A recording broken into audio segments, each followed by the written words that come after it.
Por medio de un solo hombre, el pecado entró en el mundo, y por medio del pecado entró la muerte. Fue así como la muerte pasó a toda la humanidad, porque todos pecaron. Antes de promulgarse la ley, ya existía el pecado en el mundo. Es cierto que el pecado no se toma en cuenta cuando no hay ley. Sin embargo, desde Adán hasta Moisés, la muerte reinó, incluso sobre los que no pecaron, quebrantando un mandato, como lo hizo Adán, quien es figura de aquel que había de venir. Pero la transgresión de Adán no puede compararse con la gracia de Dios, pues si por la transgresión de un solo hombre murieron todos, ¿cuánto más el don que vino por la gracia de un solo hombre, Jesucristo, abundó para todos? Tampoco se puede comparar la dávida de Dios con las consecuencias del pecado de Adán. El juicio que lleva a la condenación fue resultado de un solo pecado, pero la dávida que lleva a la justificación tiene que ver con una multitud de transgresiones. Pues, si por la transgresión de un solo hombre reinó la muerte, con mayor razón los que reciben en abundancia la gracia y el don de la justicia reinarán en vida por medio de un solo hombre, Jesucristo. Por tanto, así como una sola transgresión causó la condenación de todos, también un solo acto de justicia produjo la justificación que da vida a todos. Porque, así como la desobediencia de uno solo, muchos fueron constituidos pecadores, también por la obediencia de uno solo, muchos serán constituidos justos. En lo que atañe a la ley, esta intervino para que aumentara la transgresión.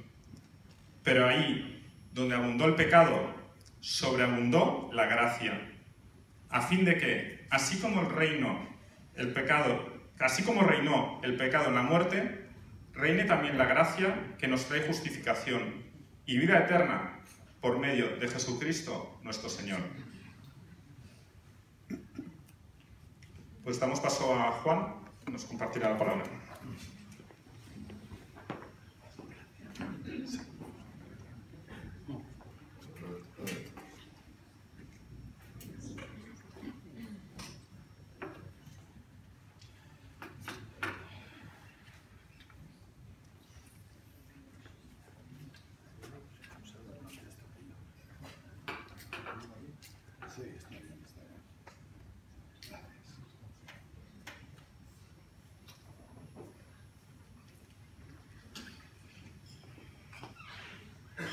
Nos encontramos ante uno de los pasajes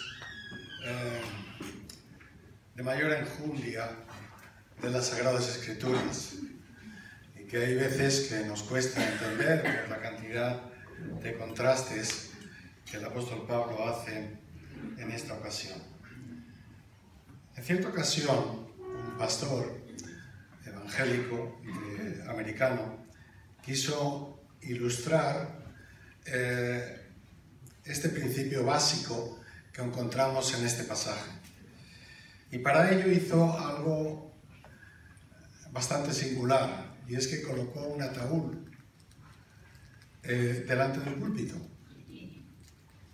Ataúd abierto. Y entonces él dijo que ha habido una persona que había dado toda clase de injurias y de maldades, se hizo público y por esta circunstancia el Señor lo castigó y a causa de esto murió.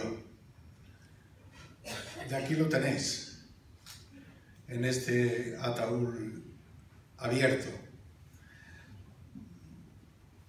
Al terminar el culto, él, después de predicar, dijo a la congregación que, bueno, si tenéis curiosidad, yo os animo a que paséis por delante de este ataúd y miréis al culpable que hay dentro de este féretro. Así que los hermanos que estaban reunidos pues pasaron por el pasillo uno a uno, pasaron por delante del ataúd y así pasaron todos. Y la circunstancia es que el ataúd estaba vacío, pero dentro el pastor había colocado un espejo que cubría toda la superficie del ataúd. Y al pasar todos y cada uno de ellos, pues quedaron reflejados dentro del ataúd a través del espejo. Todos se quedaron un tanto acomplejados por esa circunstancia. Pero a mí me gustaría que vierais que esta ilustración de este pastor americano pues viene a confirmar un poco lo que dice este pasaje de manera muy sencilla. Todos somos pecadores y todos estamos muertos delante de Dios. Claro, esa declaración tan fuerte empezó a crear una serie de pensamientos en todos los que estaban allí congregados. Yo diría que lo que trata el apóstol Pablo, en cierta manera, es de declarar algunos de los principios básicos que tiene este pasaje. Y a mí me gustaría que no os fuerais esta mañana sin conocer esos principios básicos que no debemos de perder nunca de vista cuando leemos pasajes como este y cuando leemos todas las Sagradas Escrituras.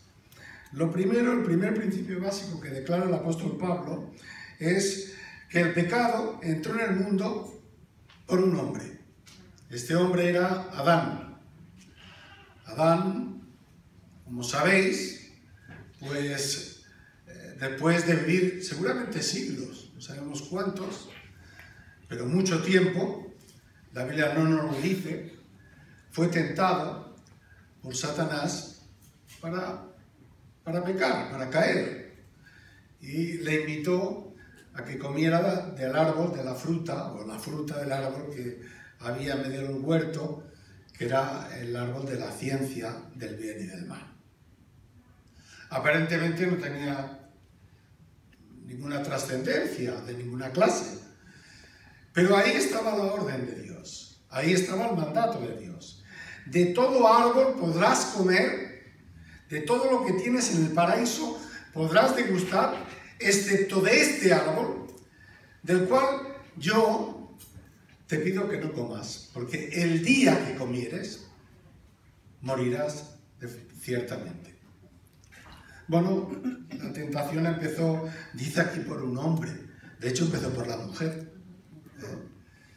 Pero es que es interesante entender que a la luz de la Biblia, el término hombre, en este aspecto del Antiguo Testamento, recoge la figura tanto del hombre como de la mujer. La palabra hombre, en el hebreo, declara de manera muy clara que se refiere a ambos sexos, al hombre y a la mujer. Y el primero fue la mujer y ella invitó a su marido para que lo hiciera y ambos comieron.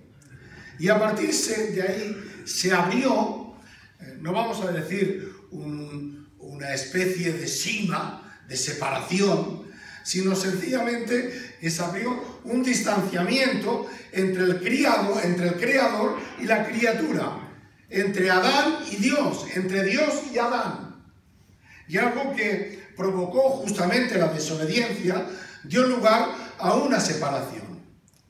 Y esto es lo que hizo, o dio lugar al segundo principio, y es que por causa del pecado tuvo lugar la muerte.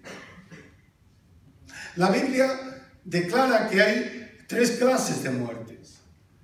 Nosotros nada más nos fijamos en una, que es la que colocan a un cadáver que ha dejado de respirar y lo meten en un ataúd y lo llevan al cementerio y allí lo entierran.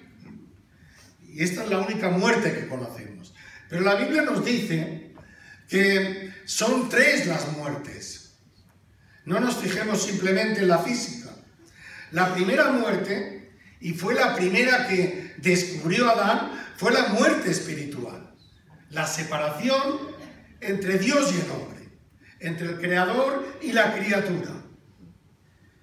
Y esa separación es de forma bien concreta el término muerte. Las 3 son la espiritual, la separación de Dios y el hombre. La segunda es la muerte física, la separación del cuerpo y del alma, la parte material y la parte inmaterial. Y después la muerte eterna, que es la separación definitiva y por siempre del ser humano, que se ha separado de Dios y no ha aprovechado los mecanismos que Dios ha puesto para que volverse a reconciliar. Así que notemos que el término muerte significa literalmente esto, separación. El término thanatos, que todos conocemos, pues es un término muy vulgar, que desde un punto de vista físico, pues no percibimos, porque el alma vuela y ¿quién la ha visto? ¿Verdad? El cuerpo se queda inerte, entra en un estado de palidez y de deterioro y poco a poco se va descomponiendo. Y esto lo entendemos desde un punto de vista físico. Pero el apóstol Pablo dice que detrás de eso está la muerte espiritual. Y esa muerte espiritual se experimenta desde el día o desde el momento en que hemos nacido. La muerte pasó a todos los hombres por cuanto todos pecaron. La evidencia no se trata del error que cometió el Adán, sino que el ser humano de por sí ha cometido también, como consecuencia de ello, sus propios pecados. Hay pecado de omisión y hay pecado de comisión. Pero lo que dice el apóstol Pablo de forma muy clara es que, bueno, pues no hay justo ni uno, ¿no? Lo vimos en el capítulo 3, ¿verdad? No hay justo ni a uno. No hay quien entienda. El hombre no le interesa esas muertes. Ni lo entiende, ni se preocupa por entenderlo. Dice más, no hay quien busca a Dios. Y esta es la consecuencia del hombre que está separado de Dios. El hombre, el mayor pecado que hay es vivir alejado de Dios. De tal manera que evidentemente el hombre vive su propia existencia alejado del Creador. Y esta es otra de las declaraciones aplastantes que dejan las Sagradas Escrituras, ¿no? No hay justo quien haga lo bueno, no hay ni siquiera uno. Así que no se salva nadie. Ni el Papa, nadie. Nadie significa nadie. Todos hemos pecado. Todos a una nos hemos separado de Dios. Todos hemos experimentado, en principio, la primera muerte. La muerte espiritual. Adán, la primera muerte que experimentó fue la separación con Dios. Y por tanto, como dice un proverbio chino, pues solo hay 2 hombres buenos. El uno ha muerto ya y el otro no ha nacido aún. No hay nadie. Así que los chinos y la Biblia coinciden. Algo pasará, en cierta manera, ¿no? Ahora, ¿cómo ha ocurrido este fenómeno? Este fenómeno, ¿cómo ha ocurrido? Bueno, pues esto es lo que dice este pasaje. Me vais a permitir que ocupe un tiempo en explicarlo, ¿no? Pablo lo primero que hace es fijar su atención en 2 personajes históricos, Adán y Cristo. Pablo nos presenta además en este pasaje, entre ambos personajes, un contraste perfectamente bien organizado, que es nuestro primer padre, en este caso, Adán, cuál fue su pecado, cómo lo experimentó, porque evidentemente lo experimentó, y al mismo tiempo cómo esto ha ido pasando a todos los hombres, por cuanto todos hemos participado de la lacra del pecado.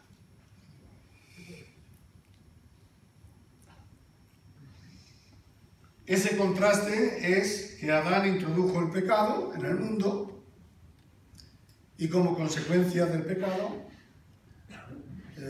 entró la muerte en el ser humano y en el mundo. Y esto lo vemos todos los días.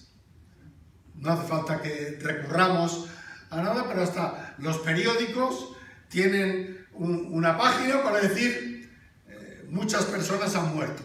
Solamente salen las más sobresalientes porque son relevantes, pero tanto los relevantes como los no relevantes nos dice la Biblia que todos comparecerán ante el trono de Dios. Amén. Esto es muy duro.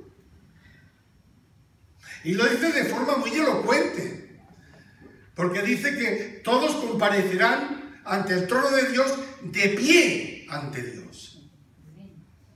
Así que no podrán ir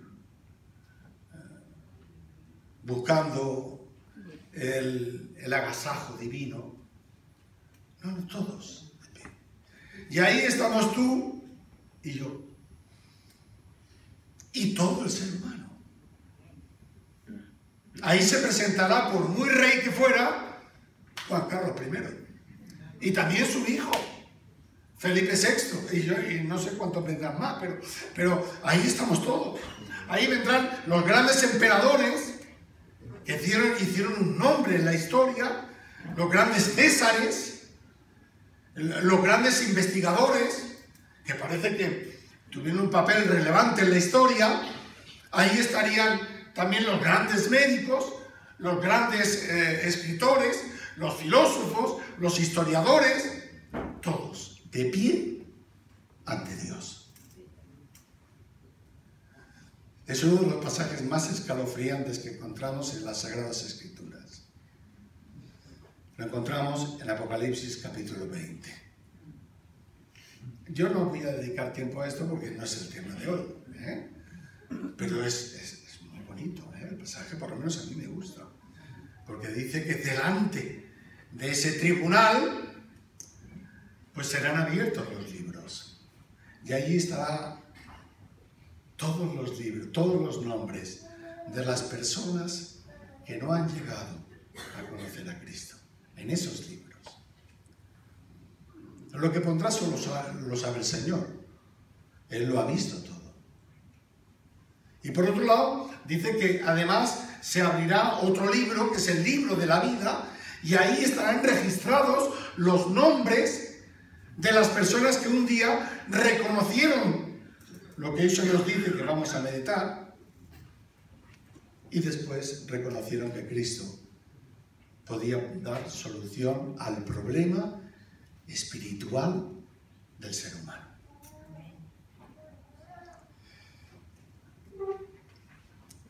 Nombrando a estas dos personas, el apóstol Pablo es evidente que acepta la historicidad de ambos. Así que Pablo no basa estas afirmaciones en personajes de fábula o de cuento. No, él indica a dos personas que son personajes de carne y hueso, que vivieron en esta tierra. El uno era Adán y el otro era Cristo. No eran una leyenda. Hay algunos que dicen, bueno, esto de Jesucristo, esto de Adán, esto hace tantos cientos de años, tantos miles de años, que bueno, hay que saber lo que aquel hombre, a ver qué clase de manzana cogió, y van diciendo toda una serie de elucubraciones que más bien se alejan de la verdad, ¿no? Estos son dos personajes de la historia, Adán nuestro primer padre, y Cristo, como algunos lo llaman, el segundo Adán. Vamos a hablar de ambos. Para mí, en estos dos personajes se encierra toda la historia de la humanidad. Muy sencillo, ¿eh? Adán representa a la humanidad caída, a la humanidad que han llegado a cometer pecado, que viven en pecado y viven sencillamente hundidos en un mundo alejado de Dios. Pablo trata de presentar una analogía, una especie de parecido, de semejanza entre esos dos personajes históricos, Adán y Cristo, y en la que ambos hay un principio común, y es que ambos generan un efecto de gran alcance que afectará a toda la humanidad.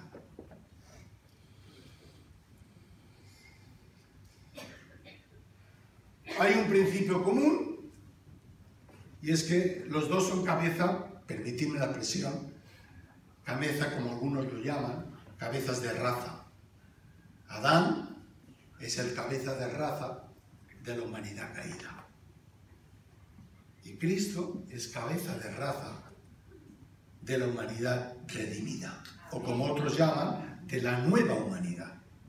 Así que tendríamos que decir que por Adán entró el pecado en el mundo y por el pecado la condenación y la muerte. Y por Jesucristo vino la gracia y con ella el don de la salvación, de la justicia y de la vida. Ahí están los dos. A mí me gustaría que nos acercáramos un poco más. Dejamos, en este caso, si me lo permitís, la observación normal de este pasaje y cojamos la lupa de este pasaje. Y empecemos a descubrir, por ejemplo, que nada menos que 6 veces aparece la palabra transgresión. Es una palabra muy conocida, pero que se traduce en una de las palabras que contempla el pecado. El pecado en la Biblia aparece con 6 palabras. No vamos a meditarlas en cada una porque si no se nos haría muy largo. Ahora aquí utiliza la palabra transgresión, que significa literalmente rebelión. Y rebelión, pues no es ni más ni menos que un alzamiento contra el Creador, en este caso. Pero no nos tiene que extrañar. Hoy tenemos gente en la cárcel que según los tribunales, ¿verdad? Claro, los tribunales, este no es el tribunal de Dios, pero se han rebelado contra un Estado que tiene sus propias leyes. Es un alzamiento. Otros ya un poquito más duros le llaman así un golpe de Estado. Bueno, dejemos si es golpe o es otra cosa. Lo que sí que está claro es que la Biblia esa circunstancia la revela de manera muy sencilla en un versículo que encontramos, por ejemplo, en Isaías capítulo 1, versículo 2. Y dice, crié hijos y los engrandecí, es palabra de Dios, crié hijos y los engrandecí y ellos se rebelaron contra mí. Ese principio de rebeldía es la que ocurrió en el paraíso, en el Edén, en relación con Adán y la persona de Dios. Así que la transgresión es traspasar unos límites. La transgresión determina violar unos pactos y supone la transgresión de una ley. Esto es lo que se refiere en cuanto al término, ¿no? Y de ahí que muchas veces hemos dado un significado del pecado bastante superficial. Los seres humanos todos lo reducimos de manera muy superficial. Y si ahora hiciera yo una encuesta, ¿qué significa para ti el pecado? Bueno, ya vería la de cosas que saldrían. Para unos el pecado, pues bueno, es que vi una cosa que no era mía, pero bueno, en aquel momento Yo alargué la mano, me la llevé y he pecado. Vi y he pecado. Toqué, compré, me fijé, mencioné, etc. Y este es el principio del pecado, pero esto es muy simple. Porque algunos dicen, bueno, pues ya ni cojo, ni veo, ni menciono y ya no peco. No, no puede ser.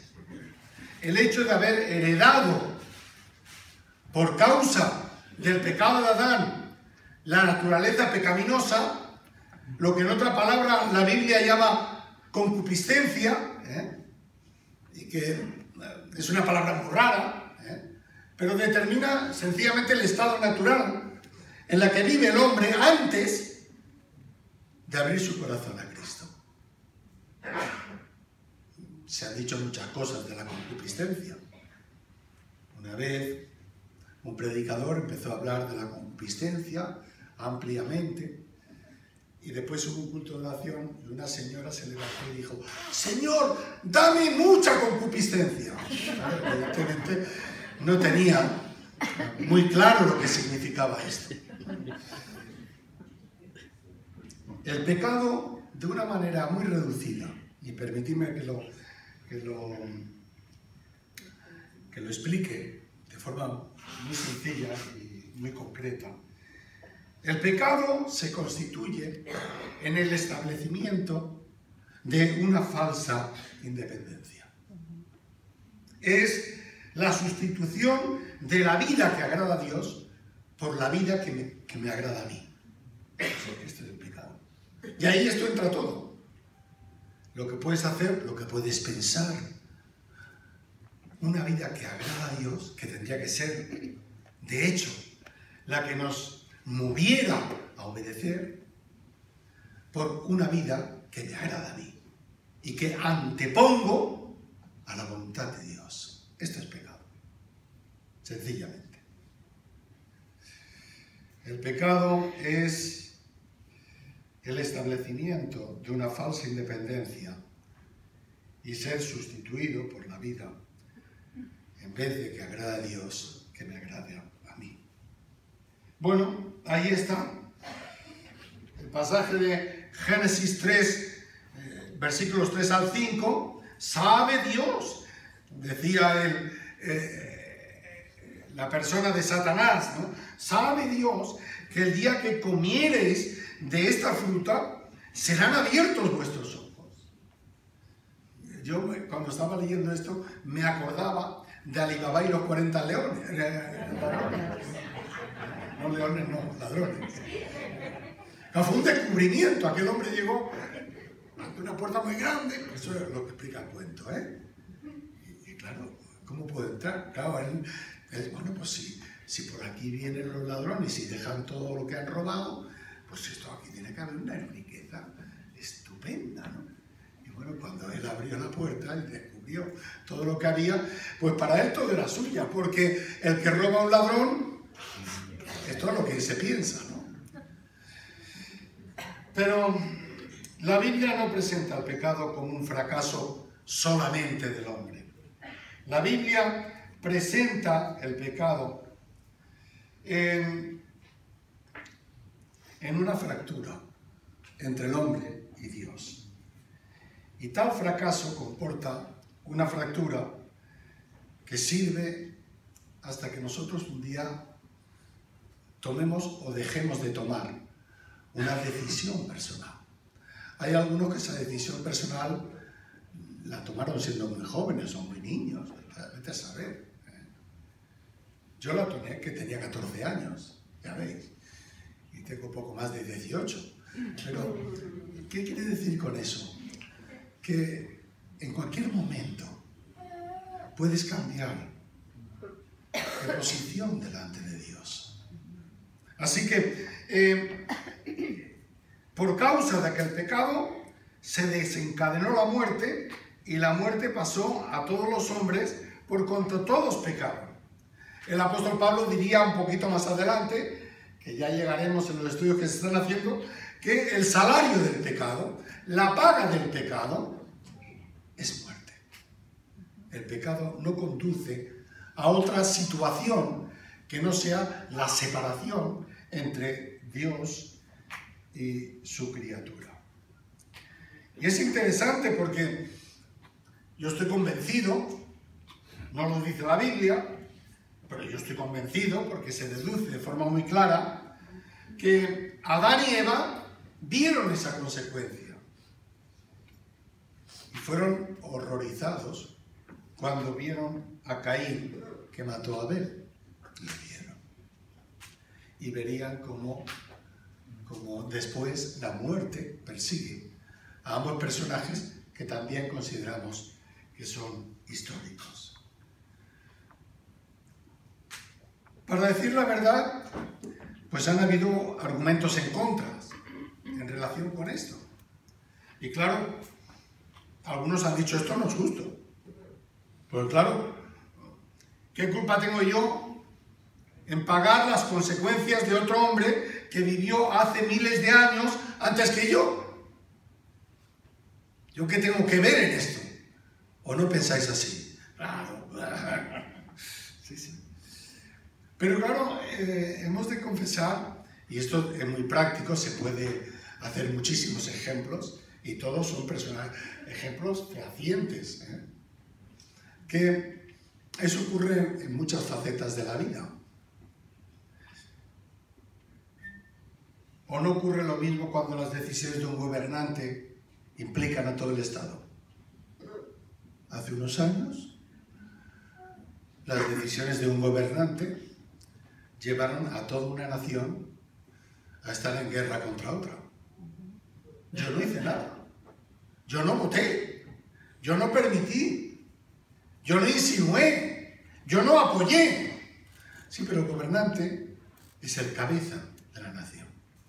Y como consecuencia de eso, nos guste o no, estamos implicados. ¿O no ocurrió lo mismo en Hiroshima y en Nagasaki en 1945 cuando una bomba atómica cayó sobre ambas ciudades y murieron muchísimas personas? Pero claro, la culpa del arrojo de aquella bomba no solamente fue a los que murieron allí.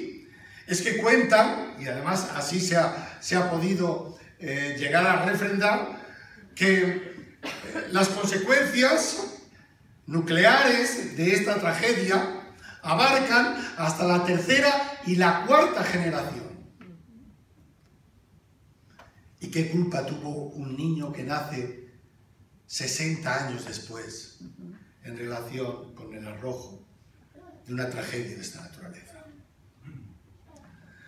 A esto se le llama, sencillamente, las cabezas de la representación. Sea en una guerra, ¿cuántas personas han nacido como consecuencia de padres que han heredado o han cometido algún tipo de tragedia, bien sea diferentes virus, y esa consecuencia la heredan sus hijos? La herencia del SIDA ha pasado a varias generaciones. Algunos han llegado a decir que el SIDA es el castigo de Dios por el pecado del hombre.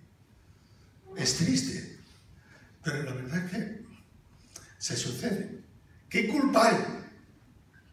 Es sencillamente que nuestro pecado tiene consecuencias que arrastran a generaciones posteriores a las que vivimos nosotros.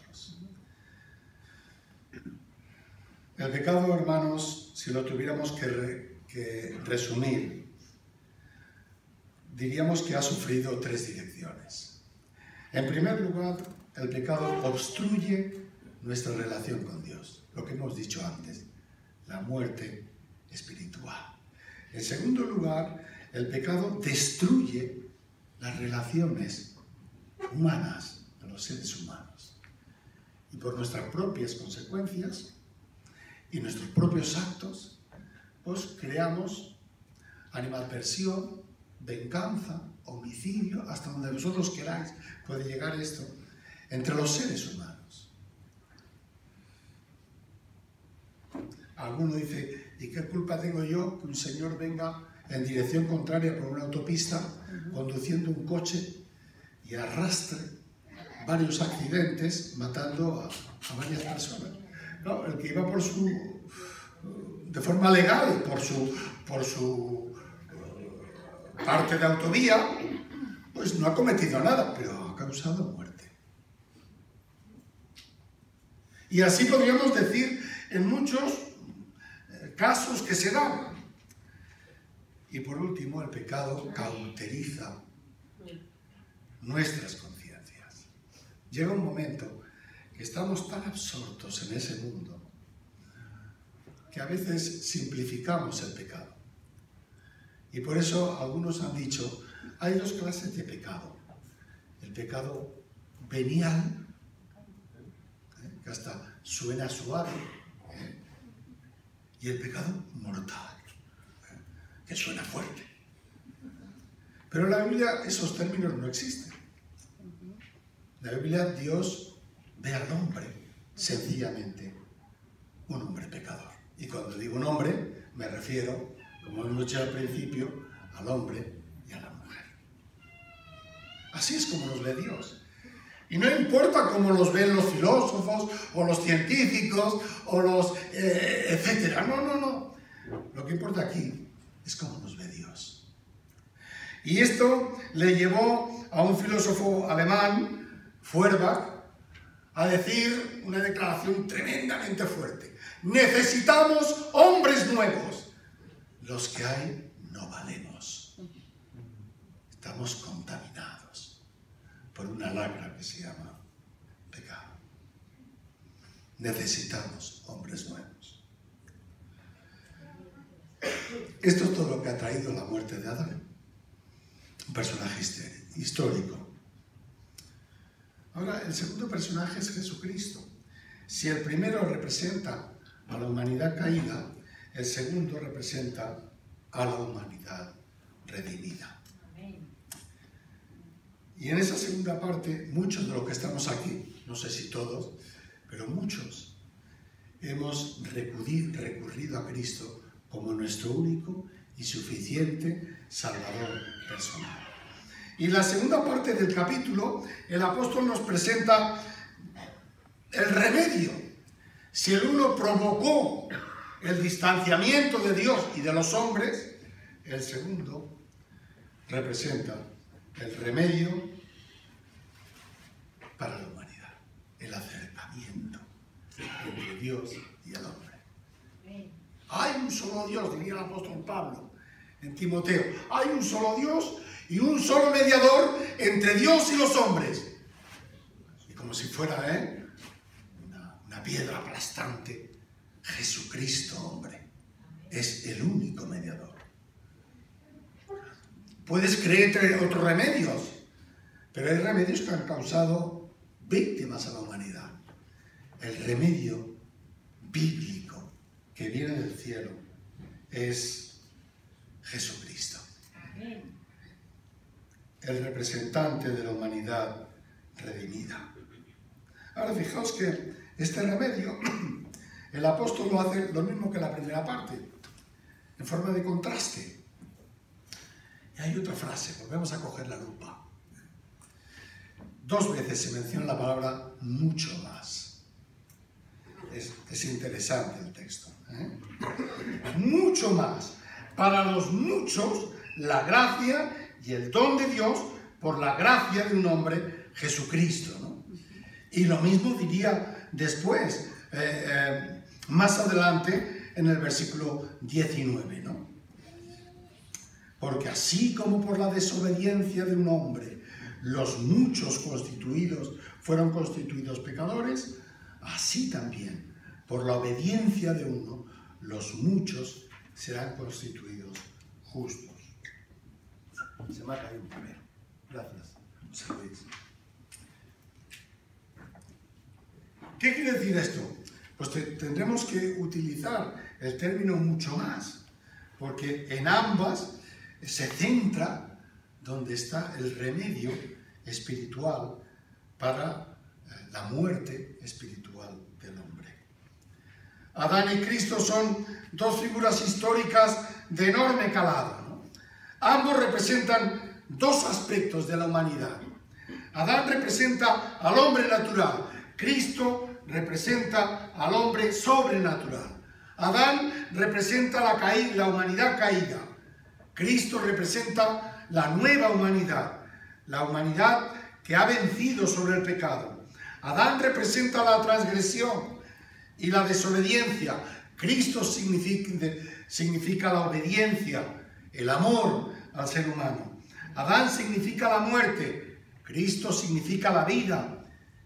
Si por causa de Adán todos mueren, por Cristo Jesús, dice el apóstol Pablo, seremos salvos por su vida. Si por Adán reinó la muerte, mucho más reinarán en vida por Jesucristo, Señor nuestro. Si por la desobediencia de uno fuimos constituidos pecadores, por la obediencia de Cristo, muchos serán constituidos justos. Así que con Cristo descubrimos grandes realidades que la Biblia deja muy clara en las páginas del Evangelio, ¿no? Yo diría que son tres las cualidades, las voy a mencionar, no voy a meditar sobre ellas. Primero, que somos pecadores, ya lo hemos meditado sobradamente. No te sientas ofendido, porque cuando a una persona le dicen que es un pecador, se ofende. A lo mejor si dicen que es un mujeriego, se alegra. Pero claro, es que tenemos vocabularios distintos. No hay justo ni a uno. Por cuanto todos pecaron, todos están destituidos de la presencia de Dios, ¿no? Pero también lo dice la experiencia diaria. También lo dice la experiencia diaria. Claro, no nos basta una promesa y con ella un apretón de mano con la persona en la que vamos a hacer un trato. Se requiere un contrato, se requieren unas firmas y, si es posible, ante notario. No nos fiamos. No nos bastan unas puertas, hay que ponerle cerrojos y hay que cerrarlas. Y a ser posible, como tiene mi hija, yo cada vez que voy a Málaga me asombro, ¿no? Tiene una cerradura con 4 vueltas de cerradura. Yo ya me canso de llegar, clac, clac, clac, clac. Y digo, ya, ahora. Pero no nos fiamos. Hay seguridad. No nos basta cobrar un billete. Es necesario poner inspectores. No nos basta la ley y el orden. Hay que poner policías. Y esta es la labor, sencillamente, que vemos todos los días.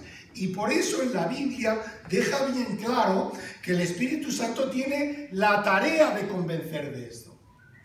Y cuando una persona acepta a Cristo, no te quepa la menor duda, es porque ha sido convencido por el Espíritu Santo. Dice el texto bíblico en Juan, cuando el Espíritu Santo venga, convencerá al mundo de pecado. Muy difícil convencer de pecado, porque todo el mundo es inocente mientras no se demuestre lo contrario. Ya tenemos la frase hecha por los seres humanos. Tenemos que presentarlo todo.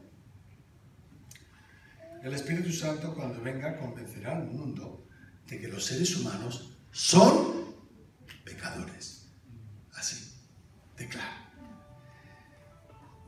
Tiene que convencer de 2 cosas más, pero no nos toca más el término, por hoy. No podemos salvarlo por nosotros mismos. Estas son las verdades. Aunque seamos pecadores, hemos hecho muchos intentos, pero han sido fallidos. El castigo en aquel entonces recayó sobre Caín y tuvo sus consecuencias. En su propia familia empezó a descubrirse la muerte. Y esa circunstancia tan tremenda como es el alejamiento de Dios. No tardamos unas páginas de la Biblia cuando vemos sencillamente que la maldición de todos los seres humanos en el capítulo 6 lleva al mismo Dios a decir: me arrepiento en haber hecho al hombre. Y estamos en las primeras páginas de la Biblia, capítulo 6. Es tremenda esa declaración de Dios. Después la maldad llega a todos los seres humanos y nos damos cuenta como incluso el diluvio se convierte en un castigo de parte de Dios y llueve 40 días y 40 noches. Algo asombroso. ¿Por qué? Lee las páginas donde se relata el diluvio. La gente se aparta de Dios, blasfema contra Dios y hace todo aquello que Dios prohíbe para sus propias criaturas. No pasamos una página más que vemos la Torre de Babel, y para revelarse la creación, o en aquella ocasión, los hombres y mujeres declaran: hagamos ladrillos y edifiquémonos una ciudad y lleguemos hasta el cielo. Como diría los propios personajes de los Beatles, personaje a quien me gusta mucho su música, pues uno de ellos declaró abiertamente ante la prensa: somos más famosos que Jesucristo. Y poco tiempo después se separaron. Y ahora no es que se separaron, es que ya de los cuatro solamente queda uno vivo. No podemos utilizar el nombre de Dios en vano. O por ejemplo, sencillamente cuando llegaron a botar el Titanic, ¿no? Que ha quedado en las páginas, cuando salió de los astilleros de Belfast, ¿no? ¿Es así, señor? Sí, ¿verdad? Claro. Una botella de cava. Bueno, entonces no había cava. Cogieron champán. Este barco ni Dios lo hundirá. Pero unas noches no podemos rebelarnos contra Dios. Somos criaturas suyas. Y por tanto, seguimos manteniendo el proverbio chino: solo hay dos hombres buenos. El uno ha muerto ya y el otro no ha nacido aún. Y la tercera cuestión es que Jesucristo es el único mediador entre Dios y nosotros. Es el único remedio para la carcoma del pecado.